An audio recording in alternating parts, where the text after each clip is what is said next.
The hidden promise in the snow. The wind roared through Pinewood Cemetery. A desolate expanse of frost-covered hills where snowflakes twirled like ghostly dancers.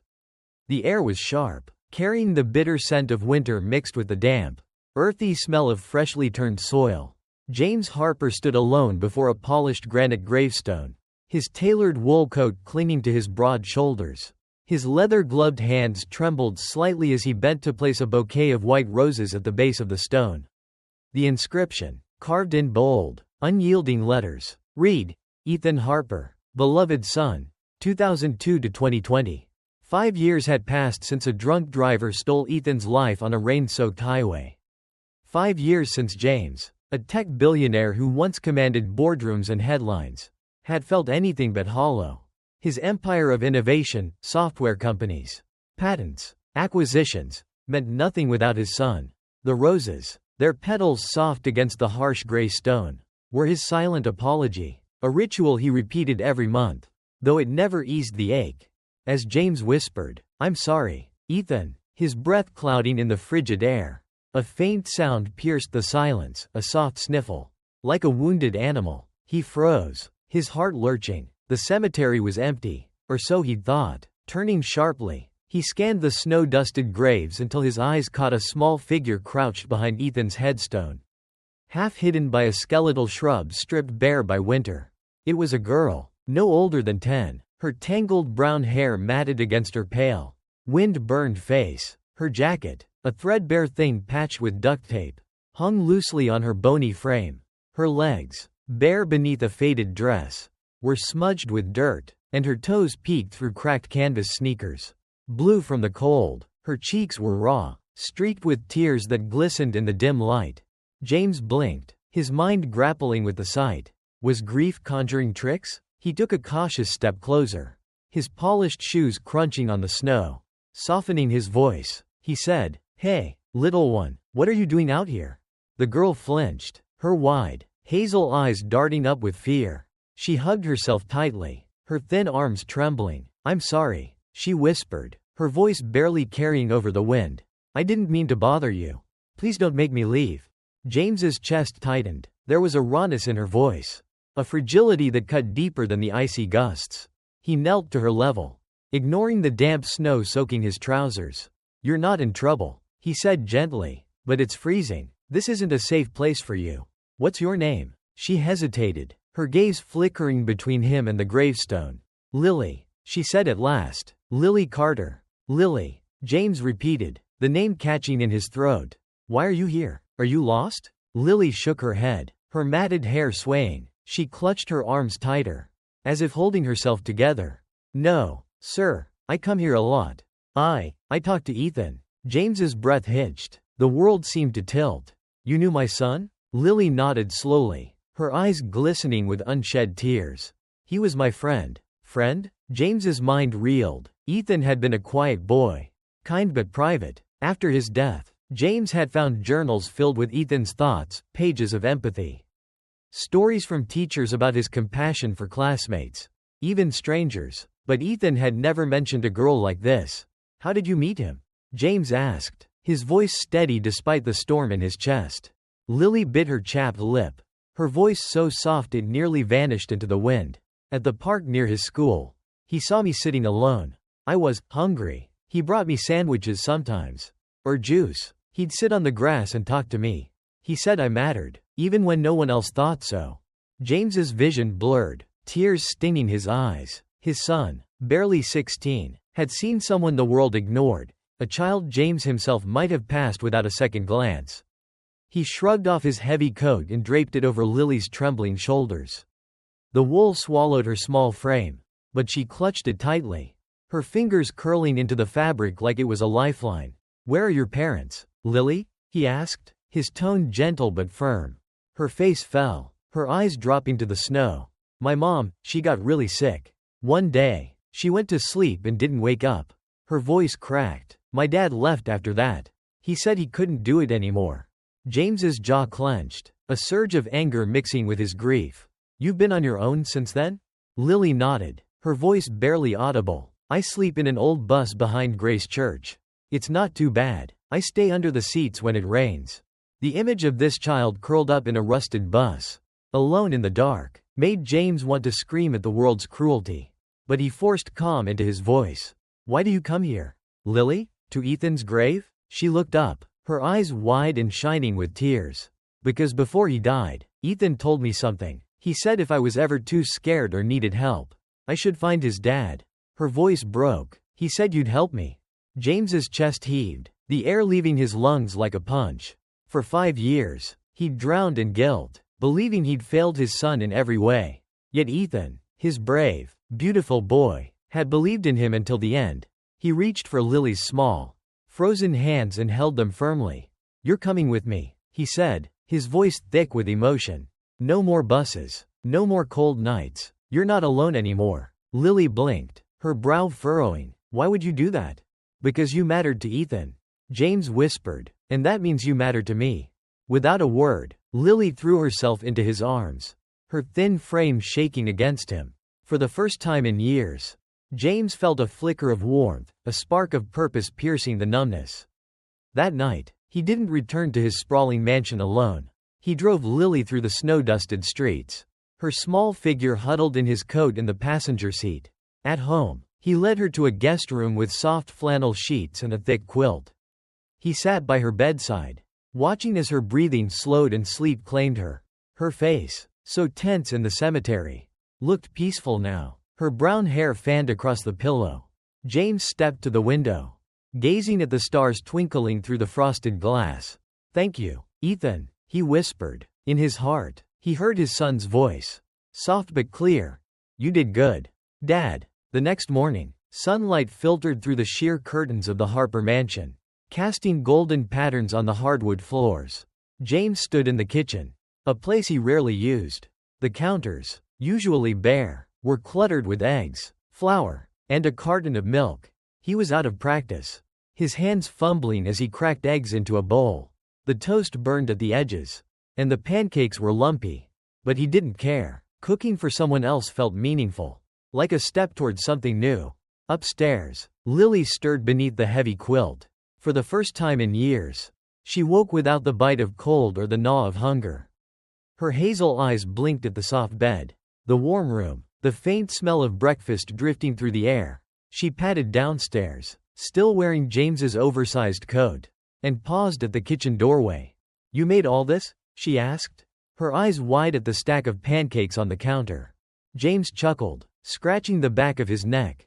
"Tried to. Don't expect a masterpiece." Lily climbed onto a stool and took a cautious bite. Her face lit up. "They're perfect." James swallowed a lump in his throat. "You're too kind, Lily." She ate quietly, her fork moving slowly as she glanced at him now and then, as if checking this wasn't a dream. After breakfast, she wandered the mansion, her bare feet silent on the cool marble floors. The house was grand, high ceilings, crystal chandeliers, walls lined with art James barely noticed anymore. Lily moved cautiously, like she was afraid to touch anything. She paused at Ethan's room, where the door stood slightly ajar, revealing a glimpse of posters and books. "You can go in," James said, stepping behind her. "I haven't changed a thing." Lily pushed the door open and stepped inside. The room was a snapshot of Ethan's life, superhero posters plastered on the walls, a telescope angled toward the window, soccer cleats tossed near the closet. A faint layer of dust coated the surfaces, but everything was untouched, as if Ethan might walk in any moment. Lily ran her fingers along the bookshelf, tracing the spines of fantasy novels. "He loved reading," she said softly. James nodded, leaning against the doorframe. "Especially stories about heroes. He liked the ones who saved people, no matter the cost." Lily's eyes landed on a framed photo on the desk. It showed Ethan, his grin wide and infectious, his arms slung around another boy. Both were laughing, their faces glowing with joy. "Who's that?" she asked, pointing. James stepped closer, squinting at the photo. "That's Noah, Ethan's best friend. They were inseparable growing up." Lily's expression darkened. "Noah," she whispered, her voice barely audible. "He's the one who—" She stopped, her fingers tightening around the frame. James's heart skipped. What about Noah?" Lily hesitated, her eyes darting to the floor. "I saw them, the day before Ethan, you know. They were in the park." Ethan was upset. Noah was yelling about secrets. I didn't understand, but Ethan said he'd do the right thing, no matter what. James's pulse quickened. The official report had been clear. Ethan was walking home from soccer practice when a drunk driver hit him. No foul play, no questions, but Lily's words cracked that certainty. What else do you remember? He asked, keeping his voice gentle. Lily looked down, her voice trembling. Noah left angry. Ethan gave me his sandwich and said if I ever needed help, I should find you. James sat on the edge of Ethan's bed, his mind racing. Could there be more to the accident? Before he could press further, Lily reached into the pocket of the coat he'd given her and pulled out a crumpled piece of paper. I found this, she said, holding it out. James took it carefully, his fingers brushing the worn edges. He unfolded it and recognized Ethan's handwriting immediately. The familiar loops and slants.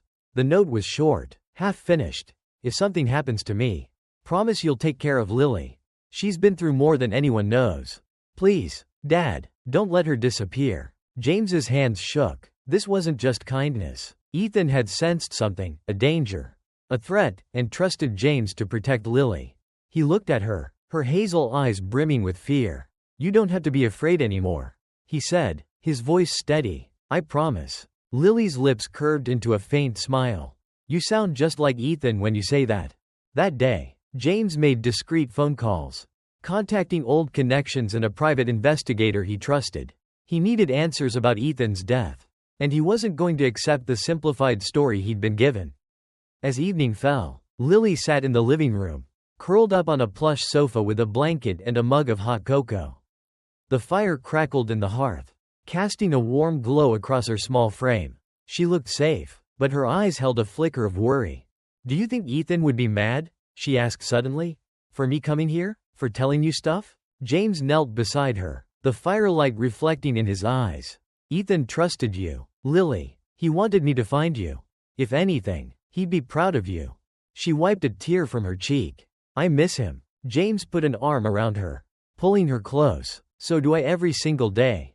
As they sat by the fire, the mansion felt alive again, not with the sterile grandeur of wealth, but with the warmth of connection.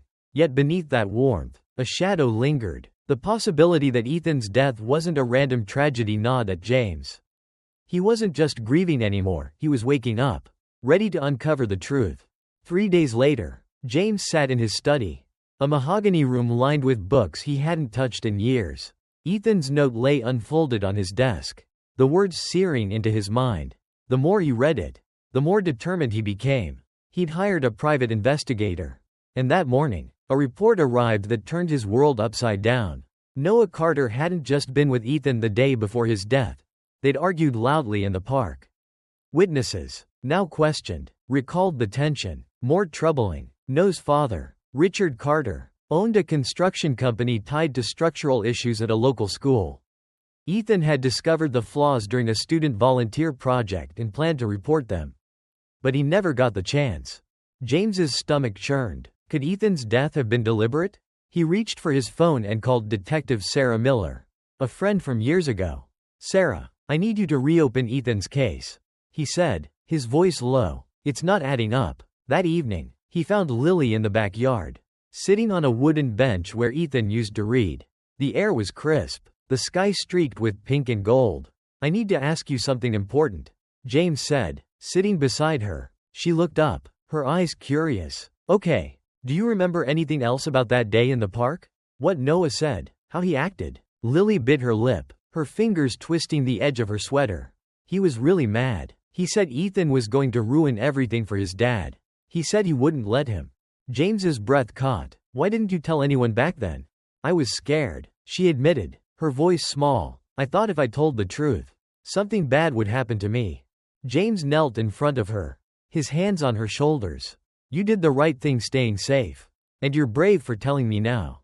Lily nodded, her eyes wide. Is Noah in trouble? James paused, choosing his words carefully. If he's responsible for what happened to Ethan, then yes, but that's not your fault. Lily. Within 24 hours, Detective Miller had enough evidence to bring Noah in for questioning. The truth unraveled quickly. Noah hadn't meant to kill Ethan. They'd argued that night near the road. Noah desperate to stop Ethan from exposing his father's company. When Ethan turned to walk away, Noah pushed him in a moment of panic. Ethan stumbled into the street.